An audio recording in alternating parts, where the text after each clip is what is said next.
এখানে বসে ঠিক করবেন, আপনার এখানে পাওয়া গেছে মানে আপনি যে ধন্যবাদ। আমাদের আপনারা জানেন যে এই রমজান উপলক্ষে আমাদের নিরবচ্ছিন্ন যে অভিযান কার্যক্রম এটা চলছে, মনিটরিং কার্যক্রম এটা চলছে। আমাদের আজকে বাংলাদেশ নিরাপদ খাদ্য কর্তৃপক্ষ জেলা কার্যালয় গাইবান্ধা এবং আমাদের ভোক্তা সংরক্ষণ অধিদপ্তর জেলা কার্যালয় গাইবান্ধার একটা যৌথ অভিযান এখানে সাদুল্লাপুর উপজেলার যে ধাপেরহাট বাজার এখানে পরিচালিত হইল।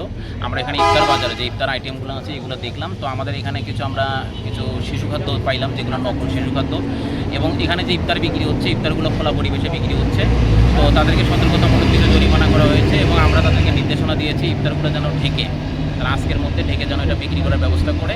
এবং আমরা যে কার্যক্রম আজকে আমরা যে নির্দেশনাগুলো দিলাম আমাদের এটা ফলো আপ মনিটরিং হবে এবং আমরা এটা সারা রমজান মাস ব্যাপী আমাদের এই মনিটরিং কার্যক্রম অভিযান কার্যক্রম এটা চলবে এবং এটা আমরা ফলো আপ করবো। এবং আপনাদেরও একটু, যারা এখানে লোকাল মানুষ আছেন, আপনাদেরও দায়িত্ব যে আমরা যে নির্দেশনাগুলো দিয়ে গেলাম এগুলো তারা ভালো করে মানছে কিনা এটা আমরাও একটু সবাই দেখব। এবং আমরা আশা করছি যে সকলের সহযোগিতায় আমরা মানুষকে একটা ভেজাল এবং দূষণমুক্ত নিরাপদ খাবার আমরা সরবরাহ করতে পারবো। লিফলেট আমি ভোক্তা অধিকারীর কথাটা আমি বলে দিই আর কি। আসলে আমাদের এখানকার যারা খাদ্য ব্যবসায়ী আছে, যেমন আপনার এখানে যে রেস্টুরেন্টটা দেখতেছেন, সামনে যে হোটেল রেস্টুরেন্ট দেখতেছেন, সকলকে প্রশিক্ষণের আওতায় নেওয়া হয়েছে, সবাই প্রশিক্ষণ দিয়েছে এবং সেখানে সবাইকে লিফলেট, আমরা ভোক্তা অধিকারীর যে হটলাইন নাম্বার আছে, আমাদের নিরাপদ খাদ্য কর্তৃপক্ষের যে হটলাইন নাম্বার আছে সব তারা জানে।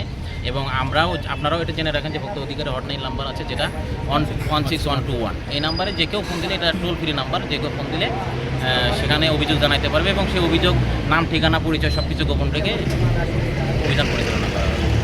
আজকে কি কোনো জরিমানা হয়েছে আজকের অভিযানে?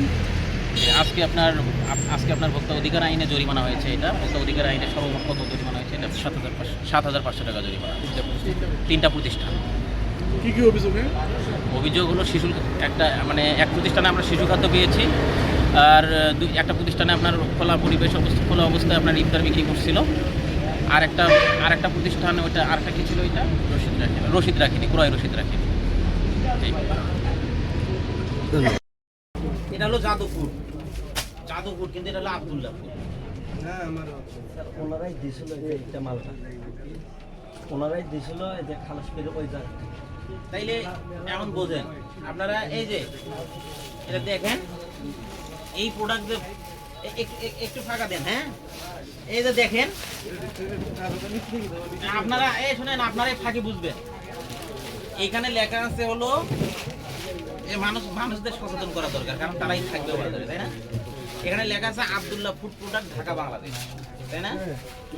আচ্ছা, আপনারা বলেন তো, ঢাকা কি ছোট একটু জায়গা? হ্যাঁ, এখন ঢাকার কোন জায়গায় তৈরি হয়েছে লেখা আছে?